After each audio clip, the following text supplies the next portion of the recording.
तबाही और बर्बादी की ये खौफनाक तस्वीर वेनेजुएला की है। चंद सेकंड के भीतर 2 बार जलजला आया और चीख पुकार मच गई। देखिए कैसे जान बचाने के लिए 2 लड़कियां भाग रही हैं और पीछे इमारत धराशायी होती नजर आ रही है। वेनेजुएला के मैक्सिको एयरपोर्ट की तस्वीरें भी डरावनी हैं। भूकंप आया तो हड़कंप मच गया। जान बचाने के लिए लोग दौड़ते भागते नजर आए। ये तस्वीरें देखिए, लोग भाग रहे हैं और पीछे मलबे का गर्द और गुबार नजर आ रहा है। तस्वीरें देखिए किस तरह बड़ी बड़ी इमारतें मलबे में तब्दील हो गई। लोगों में खौफ साफ नजर आ रहा है। अपनी आंखों के आगे लोग इमारतों को गिरते हुए देख रहे हैं। भूकंप शाम के वक्त आया जब आमतौर पर बाजारों और अन्य कारोबारी जगहों पर चहल पहल होती है, लेकिन अब वहां सिर्फ खौफ और सन्नाटा पसरा है। जब भूकंप आया तो बहुत से लोग अपने घरों में छुट्टी मना रहे थे। ये छुट्टी 1821 की उस सैन्य जीत की याद में थी जिससे वेनेजुएला को स्पेन से आजादी मिली थी। भूकंप का झटका वेनेजुएला के स्थानीय समय के मुताबिक बुधवार शाम 6:04 पर आया था। बड़ी बात यह है कि 40 सेकंड के अंतराल में भूकंप के 2 तेज झटके आए। पहला झटका 7.2 तीव्रता का था और दूसरा झटका 7.5 तीव्रता का। यूएस जियोलॉजिकल सर्वे ने बताया कि इसका केंद्र वेनेजुएला की राजधानी कराकास से 168 किलोमीटर दूर कैरेबियन तट पर स्थित मोरोन इलाके के पश्चिम में था। यूएस जियोलॉजिकल सर्वे के मुताबिक पहले भूकंप की गहराई 13 किलोमीटर थी, जबकि दूसरे भूकंप की गहराई 10 किलोमीटर थी। इसे वेनेजुएला में सदी का सबसे शक्तिशाली भूकंप बताया जा रहा है।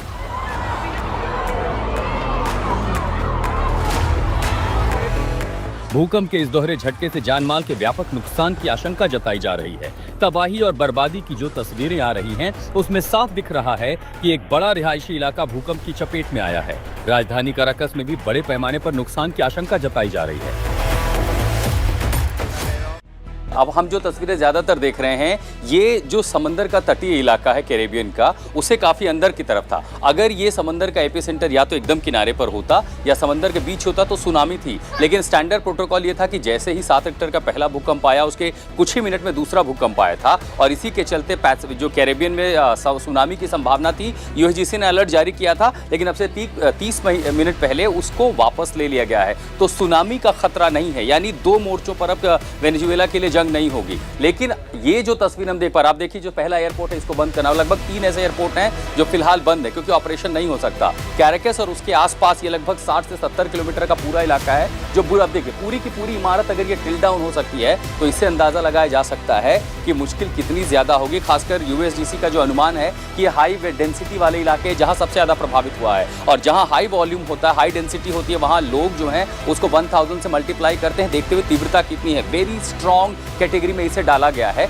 और इसीलिए ये प्रेडिक्शन दिया गया है कि इसमें मरने वालों की संख्या हजारों हो सकती है। लेकिन चूंकि सुनामी का खतरा नहीं है, इसलिए राहत बचाव कार्य जो है बहुत आसान हो जाएगा। वेनेजुएला के पास उस तरह के संसाधन, उतनी बड़ी आर्मी या उतनी बड़ी सिविल डिफेंस फोर्स नहीं है और इसीलिए संभवतः यह हो सकता है कि थोड़ी देर पहले जब राष्ट्रपति ने वहां इमरजेंसी की घोषणा की है, ऐसे में पूरी संभावना है कि सबसे पहले बिल्कुल ये जो तटीय इलाके हैं, आप देखिए यहाँ पर कई सारे लोगों ने इसमें वीडियो कैप्चर किया। चूंकि झटका लगभग 7.5 रिक्टर का था तो पूरी टर्बुलेंस समंदर में देखने को मिली, इसीलिए ऊंची लहरें यहाँ पर उठी थी। एक बार को लोगों को लगा क्या ये सुनामी है, लेकिन ये लहरें इतनी ऊंची नहीं थी कि सुनामी की तरह जो 10 से 12 फीट आकर के ये जो शहर के इलाके हैं इन पर प्रभाव डालें। लेकिन चूंकि आप 60 से 70 किलोमीटर पर आपने उसका असर देखा है, इसलिए ऊंची लहरें उठी और समंदर के किनारे वहां पर कई सारे मछुआरे थे और इन्हीं मछुआरे में वो डर गए। देखिए ये 3 से 4 फीट की ऊंची लहरें हैं, ये उतना नुकसान नहीं करती हैं, लेकिन आसपास के सारे इलाकों जब ये लहरें टकरा रही थी तब इनकी जो ऊंचाई थी वो 4 से 5 फीट तक जाती दिखाई दी है। तटीय इलाकों को समंदर से कोई नुकसान नहीं पहुंचा है, जो नुकसान हुआ है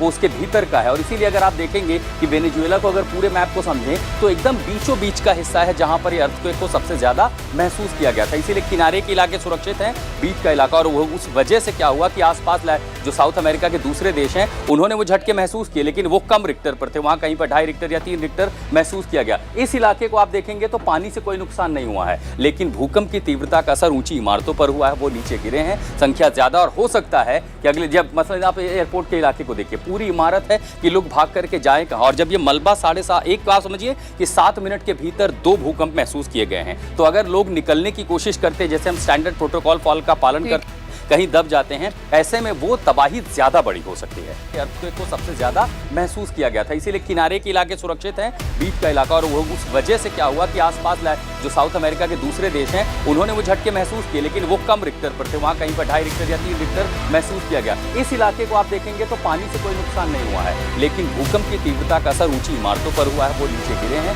संख्या ज्यादा, और हो सकता है कि अगले, जब मतलब आप एयरपोर्ट के इलाके को देखिए, पूरी इमारत है कि लोग भाग करके जाए कहाँ, और जब ये मलबा 7.5 एक बात समझिए कि 7 मिनट के भीतर 2 भूकंप महसूस किए गए हैं। तो अगर लोग निकलने की कोशिश करते हैं, जैसे हम स्टैंडर्ड प्रोटोकॉल का पालन करते हैं, कहीं दब जाते हैं, ऐसे में वो तबाही ज्यादा बड़ी हो सकती है।